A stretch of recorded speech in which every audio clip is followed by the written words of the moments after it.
coisa só, meu desejo é: vem reinar de novo em mim.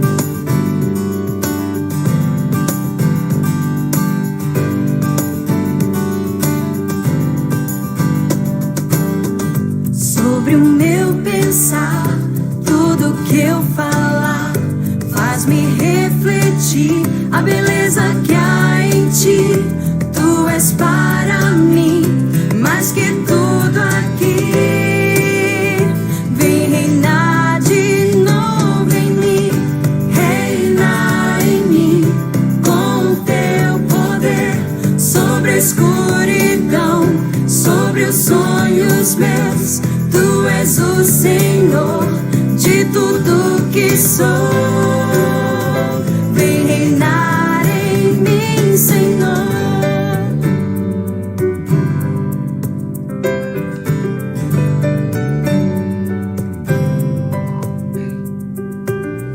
Sobre o meu pensar, tudo que eu falar faz-me refletir a beleza que há em ti. Tu és para mim mais que tudo aqui. Vem reinar de novo em mim, reinar em mim com teu poder sobre a escuridão, sobre os sonhos meus. Tu és o Senhor de tudo que sou. Vem reinar em mim, Senhor. Reinar em mim com teu poder sobre a escuridão, sobre os sonhos meus. Tu és o Senhor de tudo que sou. Vem reinar em mim, Senhor.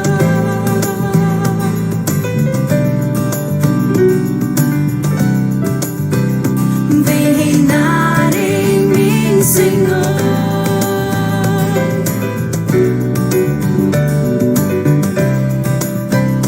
Vem reinar em mim, Senhor.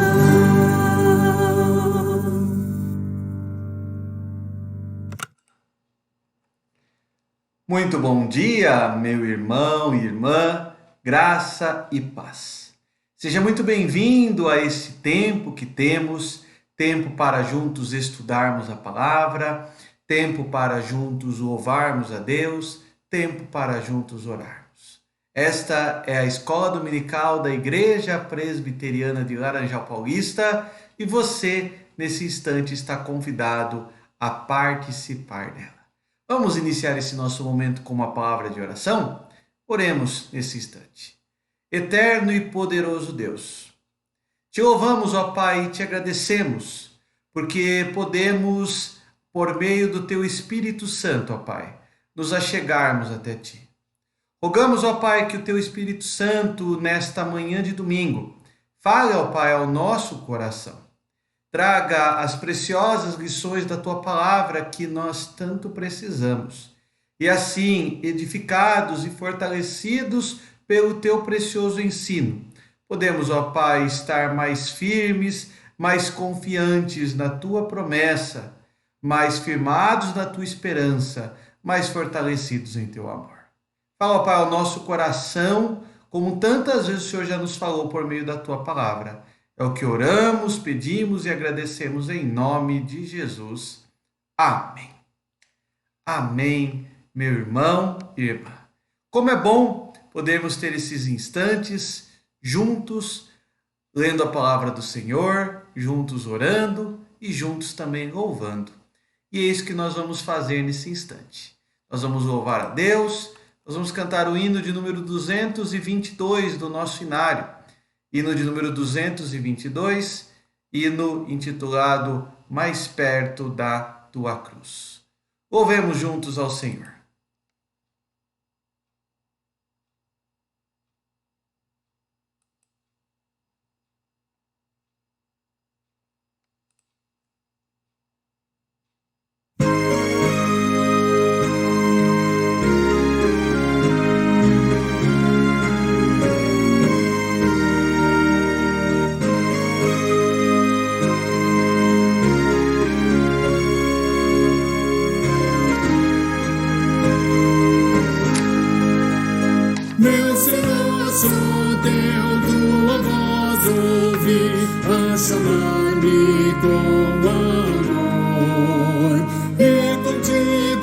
sempre desejo estar, ó bendito Salvador, mais perto da tua cruz. Quero estar, ó Salvador, mais perto da tua cruz. Eu desejo estar, Senhor, a seguir-te sempre eu me decidi, constrangido pelo amor. Jubiloso, pois me declaro teu, sem reservas, meu Senhor. Mais perto da tua cruz, quero estar, ó Salvador, mais perto da tua cruz. Eu desejo estar, Senhor.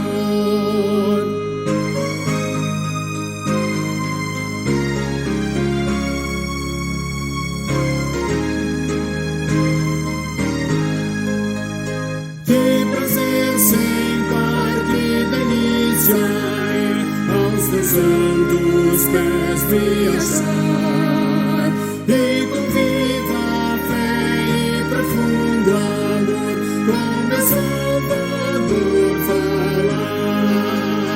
Mais perto da tua cruz, quero estar, ó Salvador, mais perto da tua cruz. Eu desejo estar, Senhor. Amém. Junto à cruz de Cristo, certamente lá encontramos o alimento do Senhor, bálsamo para as nossas vidas, esperança para a nossa história. Meu irmão e irmã, esse tempo que temos nas manhãs de domingo é um tempo muito precioso. Tempo para lermos a palavra, louvarmos, orarmos, mas especialmente um tempo para estudarmos juntos a palavra do Senhor. Ao longo dos últimos meses, nós temos meditado sobre esse tema, que eu acredito que é um tema muito oportuno nos dias que nós estamos vivendo. Falar sobre os obstáculos que nós enfrentamos e as formas possíveis de superá-los. A situação que surgiu em nosso país, e podemos dizer que na maioria dos países, é uma situação que tem gerado obstáculos para homens e mulheres. Obstáculos físicos, emocionais, psicológicos, mas também não podemos deixar de falar de obstáculos espirituais. E como superar estas situações? Como atravessar esses momentos? Ao longo dos últimos 9 domingos, esse já é o 10º domingo que nós estamos meditando nesse tema, nós meditamos sobre o livro de Esdras e Neemias. 2 livros que muito nos falam sobre adversidades e as formas de superá-las. Hoje nós vamos continuar a falar sobre esse tema, porém nós vamos sair um pouquinho dos chamados livros históricos, ou profetas anteriores, como são chamados Esdras e Neemias, e nós vamos para os profetas posteriores. No caso, nós vamos utilizar os oráculos, o livro de um profeta contemporâneo a eles, que é o profeta Ageu. O profeta Ageu viveu nos dias de Esdras e Neemias, e não apenas viveu nesses dias, como também esteve em Jerusalém nesses mesmos dias, e viveu as difíceis situações que Esdras e Neemias enfrentaram, e teve que confrontar, juntamente com Esdras e Neemias, o povo por conta dos seus erros. Hoje, dentro desse tema, superação de obstáculos, eu gostaria que nós falássemos sobre as prioridades. Ou melhor, no singular, prioridade. Que prioridades? Gostaria de tratar como tema de nosso estudo, nossa meditação na palavra de Deus nesta manhã, a centralidade do Evangelho na nossa história. A história de Deus tem que ser central na nossa história. Quando o Senhor Jesus disse que devemos buscar em primeiro lugar o seu reino e a sua justiça, isto não é uma condição momentânea. Essa prioridade não é apenas uma retórica do nosso Senhor Jesus. São palavras verdadeiras. São palavras que realmente nos lembram que os propósitos de Deus devem ser centrais na nossa vida. Vamos começar fazendo a leitura do texto bíblico? Ageu, capítulo 1, versículo 1, você pode acompanhar na sua Bíblia, ou se quiser, você pode também acompanhar aqui na projeção que vai estar aparecendo para você na tela. Ageu, capítulo 1, versículo 1, texto bíblico nos diz assim: No primeiro ano do rei Dario, no sexto mês, ou melhor, no segundo ano do rei Dario, no sexto mês, no primeiro dia do mês, veio a palavra do Senhor por intermédio do profeta Ageu a Zorobabel, filho de Salatiel, governador de Judá, e a Josué, filho de Josadaque, o sumo sacerdote. Assim começamos esse livro. Começamos esse livro de oráculos, um livro muito curto, são apenas 2 capítulos, você pode ver na sua Bíblia. Quase que despercebido, passa nas nossas Bíblias pela sua brevidade. Se você somar os 2 capítulos, você não tem nem 40 versículos em si. Então, tamanha é a sua brevidade. Mas o profeta Ageu, ele trata de um tema muito importante e muito verdadeiro nesse contexto. O profeta Ageu, como nós falamos, ele é um contemporâneo de Esdras e Neemias, e ele apresenta os seus oráculos 18 meses após o primeiro retorno da Babilônia. Ele está aparecendo para você 18 anos, mas na verdade são 18 meses após o retorno do povo de Deus da Babilônia. Ageu, ele profetiza diante de um povo que se acomodou espiritualmente. Um povo que começou a priorizar a própria vontade em detrimento da vontade de Deus. Um povo que buscou os seus próprios interesses e por algum motivo deixou de lado a vontade do Senhor. É interessante a gente tomar como base o livro do profeta Ageu, porque dá para a gente estabelecer um paralelo com os nossos dias também. E esse paralelo eu gostaria de fazer em forma de oposições. O que é central na nossa vida? O egocentrismo ou o teocentrismo? Quando eu uso a palavra egocentrismo, eu estou querendo dizer a minha vontade ou a vontade de Deus. É interessante que muitas vezes nós podemos transformar as bênçãos de Deus em razão da nossa vida. Nós podemos trocar o Deus que abençoa-nos pelas bênçãos do Senhor. E quando nós fazemos isso, meu irmão, minha irmã, nós estamos invertendo a ótica, porque nós deixamos de buscar Deus pelo que Ele é e passamos a buscar o Senhor por aquilo que Ele pode fazer. Passamos a servi-lo por aquilo que Ele pode nos dar. Passamos a tê-lo como centro da nossa vida, muito mais por aquilo que Ele pode vir a fazer, satisfazendo os desejos ou as vontades do meu coração. E aí surge a pergunta que eu gostaria de apresentar como tema deste capítulo, que é o capítulo 1, que é o capítulo base do nosso estudo dessa manhã. Como lidar com um coração tomado pela obsessão da satisfação terrena? Muitas vezes o nosso coração ele pode estar tomado por desejos terrenos, desejos imediatistas, materialistas, muitas vezes coisas boas, coisas lícitas. Muitas vezes nós podemos até agradecer a Deus por essas bênçãos que Ele nos dá, mas nós podemos muitas vezes nos perder nesta caminhada e ficar apenas atrás dessas bênçãos, nos esquecendo que, como diz um cântico, né? Se Ele fizer, Ele é Deus, mas se Ele não fizer, Ele também é Deus. E muitas vezes nós trilhamos a nossa vida com Deus muito mais por aquilo que Ele pode fazer e não por aquilo que Ele é. E aí que está o grande problema. O profeta Ageu viveu num contexto assim. E foi exatamente esse o problema, então veja que era um problema muito sério, que Ageu teve que lidar. Como centrar o nosso coração nas coisas de Deus e não nas nossas. É interessante que o povo que Ageu vai profetizar é um povo já muito mais desanimado do que o povo que Esdras e Neemias conviveram. Esdras e Neemias, eles iniciam a reconstrução dos muros, a reconstrução do templo, eles iniciam a reconstrução das casas, da cidade em si.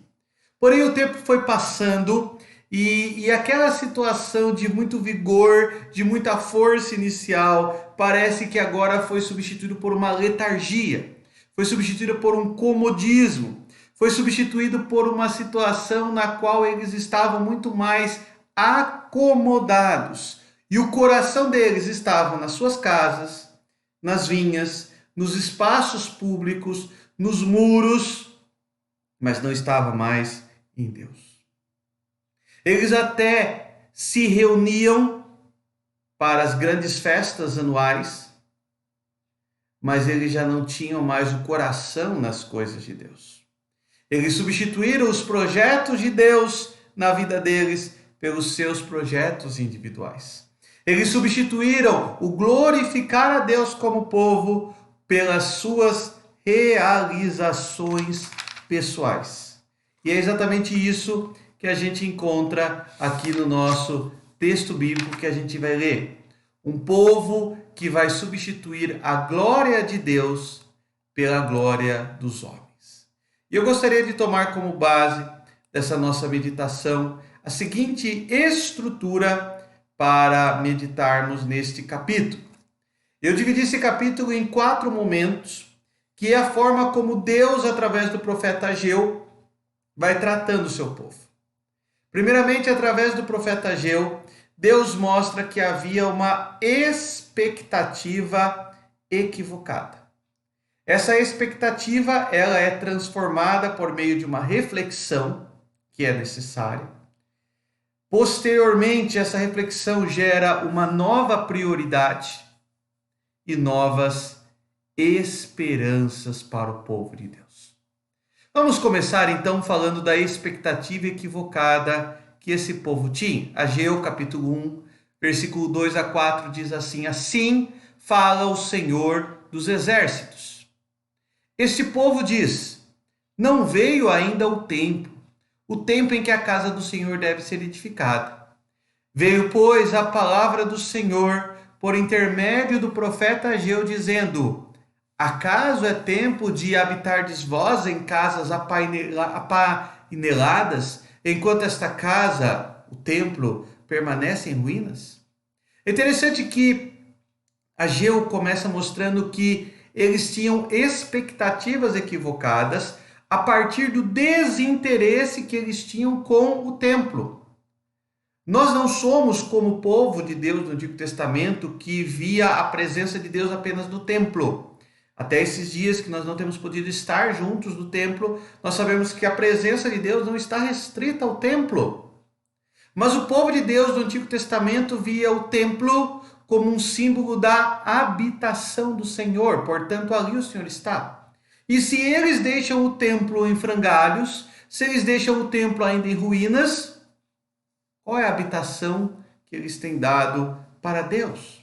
O templo ainda estava em ruínas, apesar dos portões já estarem reconstruídos, apesar dos muros já estarem reconstruídos, apesar das casas já estarem mais reedificadas, como ele diz, apaineladas. O povo estava empenhado em realizar reformas nas suas casas, nas ruas. E o templo?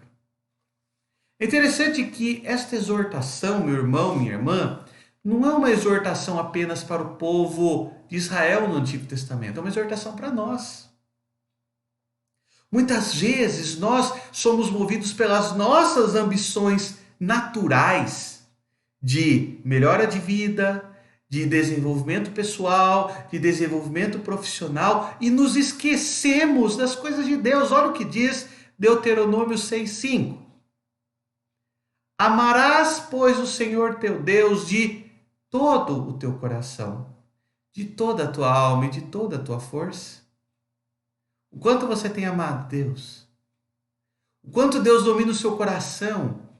Coração aqui é um símbolo de vontades. No Antigo Testamento, a ideia do povo hebraísta é que o coração era o símbolo da vontade.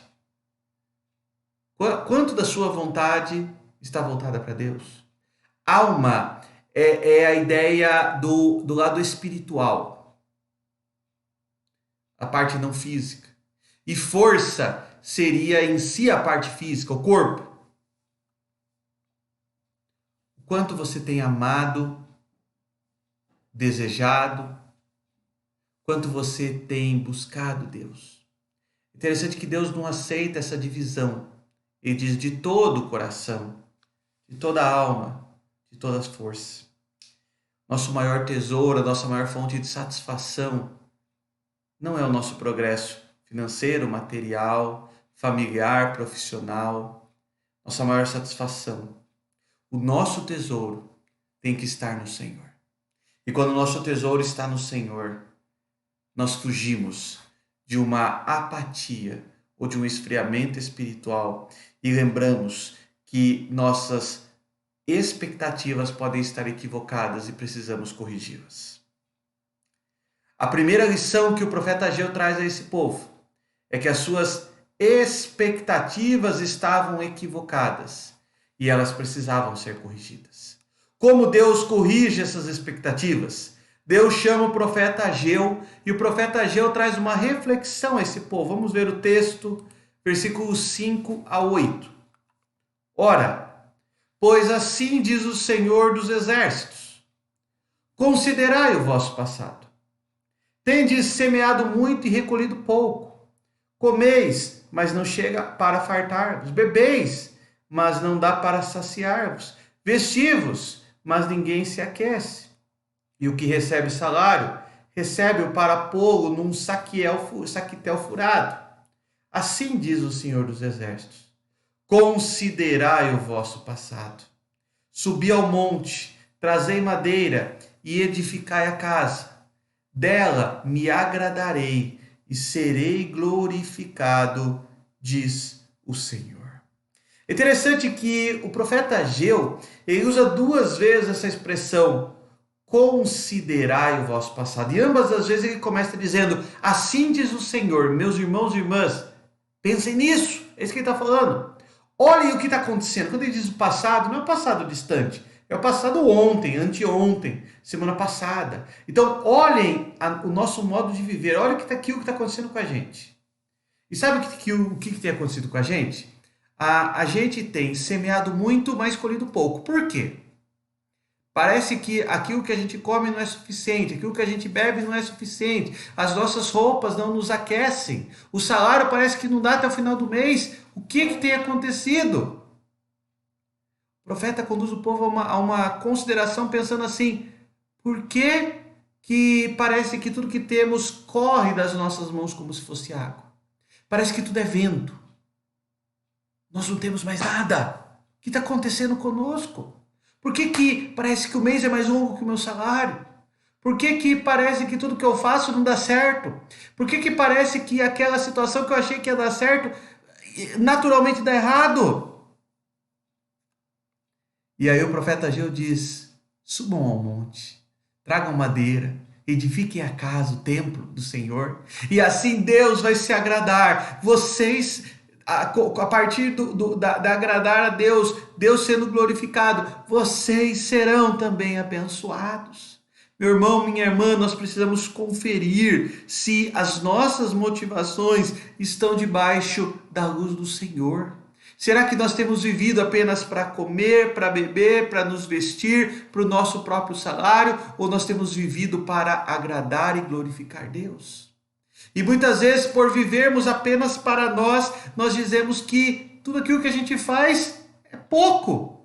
Não temos tempo para nada. Parece que tudo que a gente faz, a gente se perdeu. E o apóstolo Paulo, ele vai dizer lá em 1 Coríntios 10, versículo 32, quando ele diz assim: portanto, quer comais, quer bebais, ou façais qualquer outra coisa, as vestes, o trabalho, façam tudo para a glória de Deus. O objetivo da nossa vida não é nos abstermos das ações que nos trazem prazer, mas é fazermos tudo, inclusive aquilo que nos dá prazer, fazendo para a glória do Senhor. O crivo da nossa vida tem que ser essa pergunta: a glória de Deus. Eu tenho conseguido servir a Deus dessa forma? Eu tenho conseguido glorificar a Deus desta maneira? Deus tem sido glorificado pelas minhas ações, o meu trabalho, a minha vida familiar, as minhas conversas com os meus amigos, as minhas redes sociais, a minha forma de viver em casa como marido, como pai, como mãe. Tudo isso tem como filho, tudo isso tem glorificado a Deus? Será que tudo isso tem sido formas de glorificar ao Senhor? Quanto mais nós vivemos para a glória do Senhor, tenha certeza, meu irmão, minha irmã, as bênçãos de Deus, como diz Deuteronômio 28, nos perseguirão. Nos perseguirão, nos alcançarão. Aquele povo tinha expectativas equivocadas e foram convidados a refletir sobre aquelas expectativas. E eles perceberam que eles estavam correndo atrás das prioridades para si mesmo e não estavam vendo as prioridades de Deus. A reflexão que eles perceberam foi que eles tinham algo errado. E por mais doloroso que fosse esse confronto, dizendo: há algo errado na história de vocês, era necessária uma mudança. Era necessária uma mudança. As suas prioridades tinham que ser redefinidas. Ageu capítulo 1, versículo 9 a 11 vai dizer-nos assim: esperastes o muito, e eis que veio a ser pouco. E esse pouco, quando o trouxestes para casa, eu com um assopro dissipei. Por quê? Diz o Senhor dos Exércitos: por causa da minha casa que permanece em ruínas, ao passo que cada um de vós corre por causa de sua própria casa. Por isso, o céu sobre vós retém o orvalho, e a terra os seus frutos.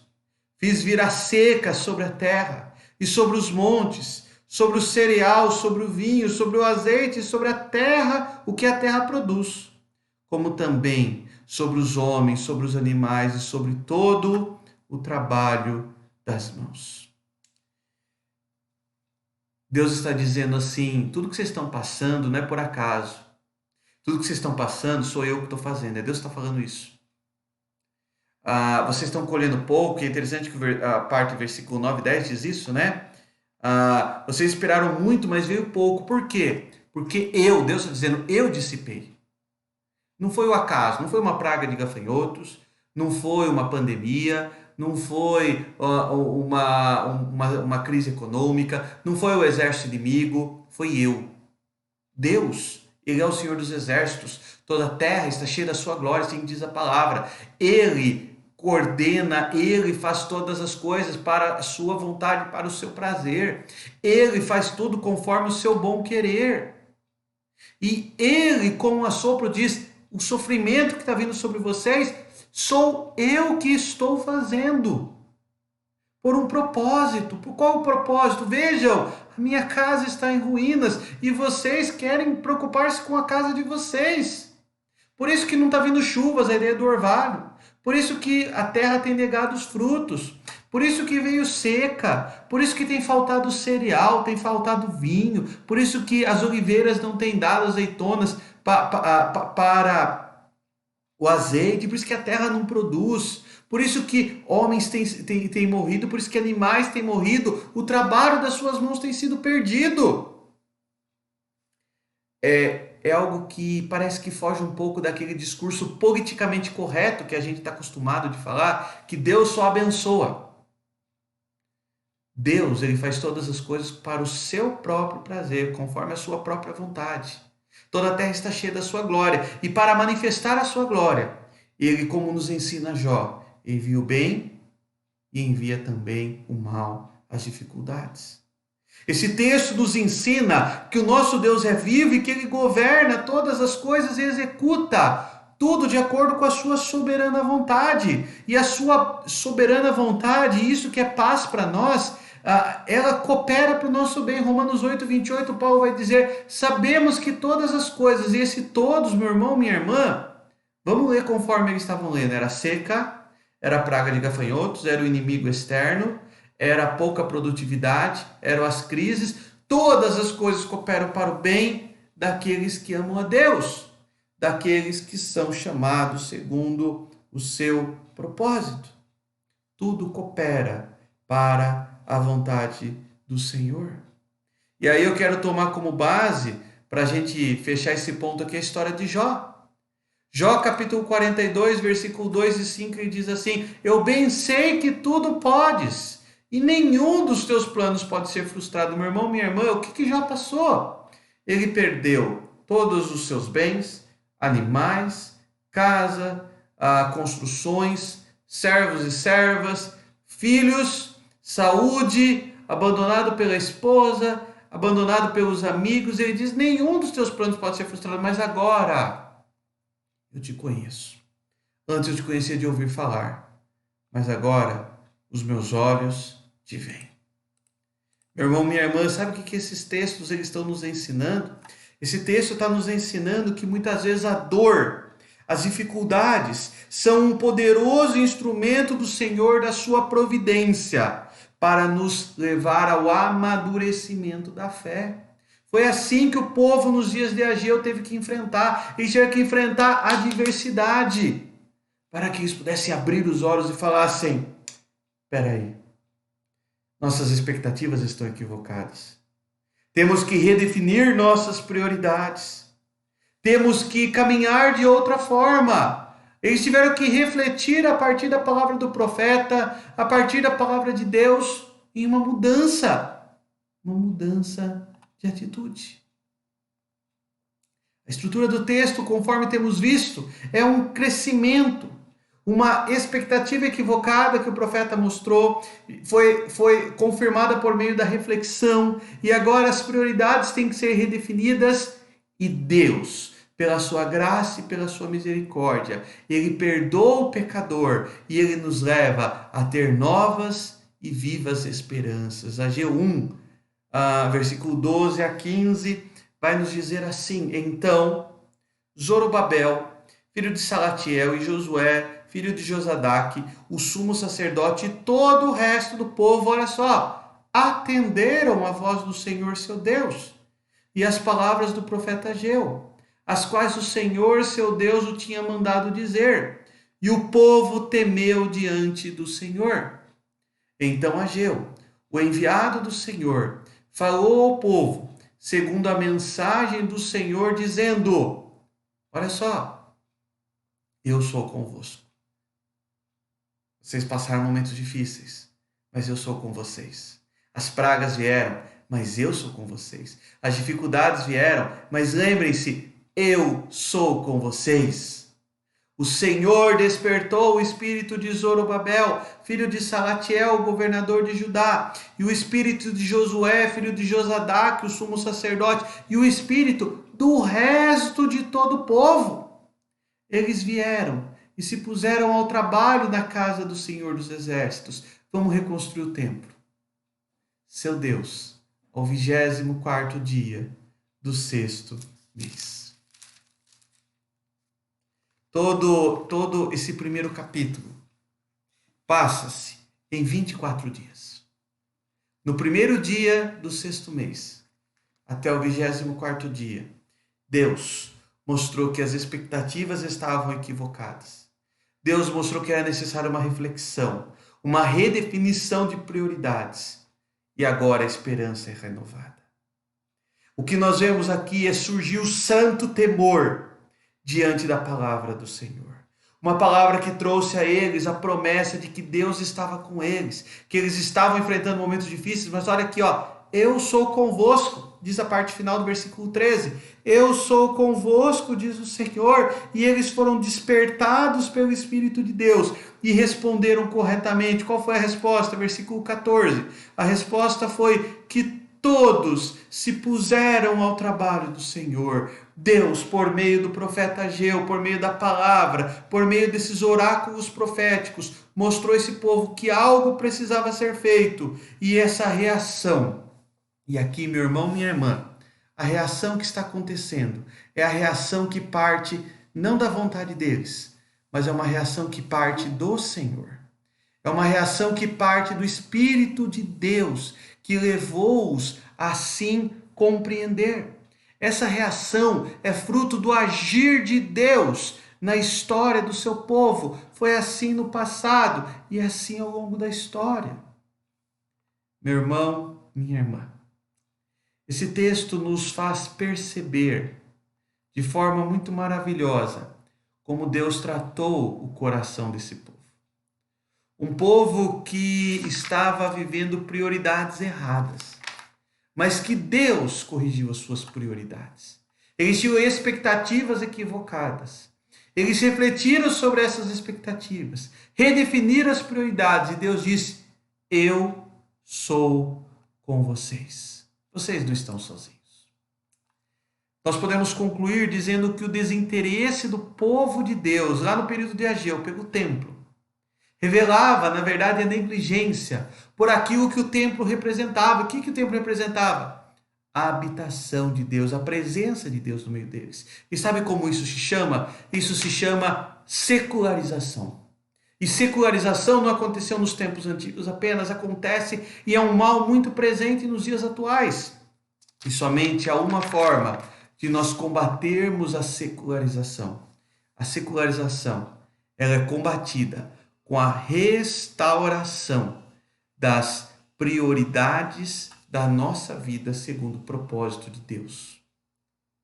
Buscai, pois, em primeiro lugar o meu reino e a minha justiça, disse Jesus, e todas as demais coisas vos serão acrescentadas. Os dias do profeta Ageu revelam uma grande secularização. Nossos dias revelam uma grande secularização. O profeta Ageu os confrontou, mostrou o erro, eles se arrependeram e voltaram-se para Deus.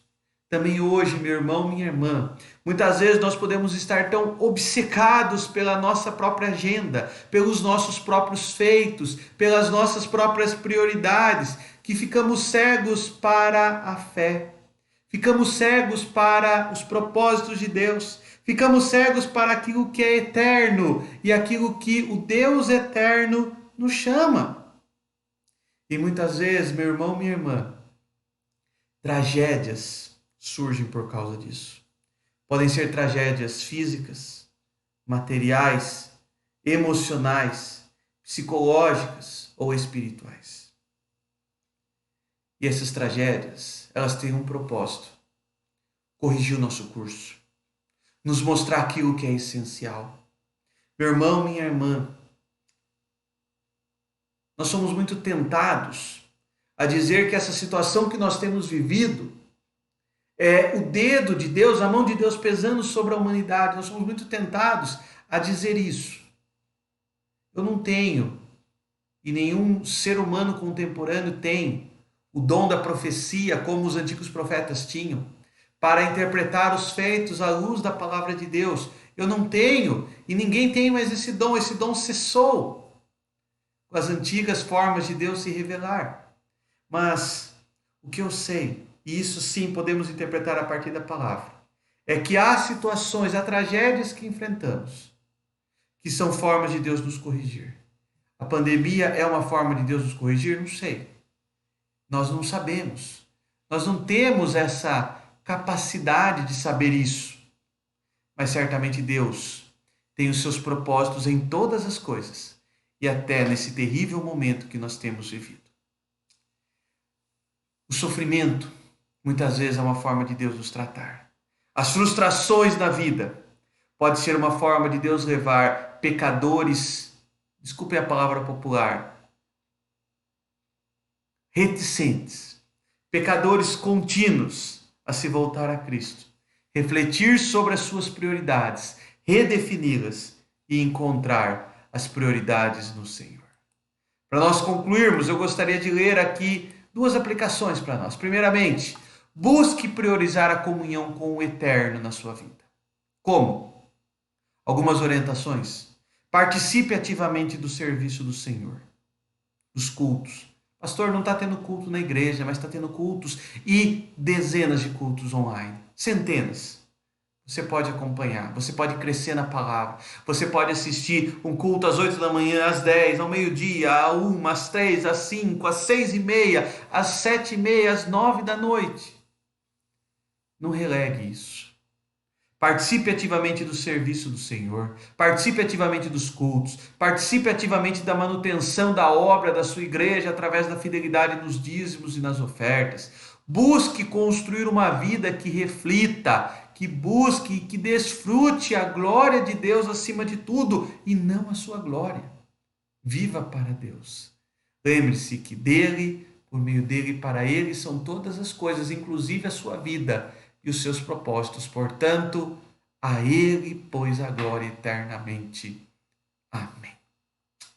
Meu irmão, minha irmã, a palavra de Deus nos ensina algo muito precioso nesta manhã. A palavra de Deus nos ensina a centralizar o Evangelho na nossa história.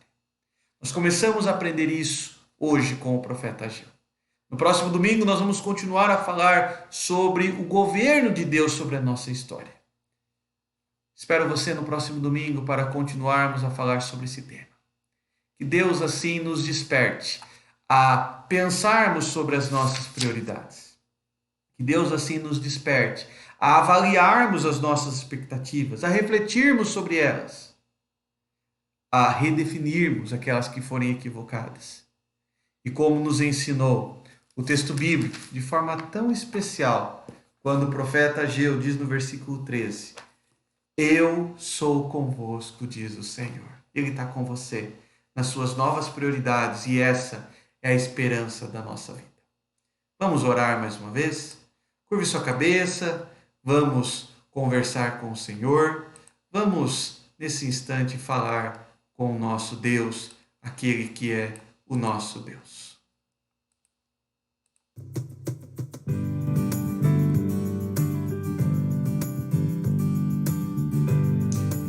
Eterno e poderoso Deus, te louvamos, ó Pai, e te agradecemos nesta manhã, porque Tu és, ó Pai, o Deus que governa sobre todas as coisas. Sabemos, ó Pai, que nada, absolutamente nada, ó Pai, acontece sem ser o Teu querer. Todas as coisas que ocorrem, ó Pai, são de acordo com a Tua vontade. Até mesmo as dificuldades, as lutas que enfrentamos, ó Pai, têm a ver com os Teus propósitos. Pedimos, ó Pai, que nesse instante o Senhor mesmo nos leve, ó Pai, a pensar sobre as nossas expectativas, as nossas prioridades, e se elas são voltadas, ó Pai, para nós e não para a Tua glória, que nós possamos redefini-las e assim, ó Pai, viver para a Tua glória, viver a Tua beleza em nós, ó Pai, reconhecer que Tu és o centro da nossa vida, da nossa história e viver, ó Pai, o Teu reinado em nossa vida. Nos abençoa, ó Pai, nesta manhã, nos abençoa, ó Pai, ao longo desse dia, que possamos aprender a viver dia a dia para a Tua honra e para a Tua glória. Abençoa, ó Pai, cada lar, cada família nesse instante que está acompanhando essa transmissão, em nome de Jesus.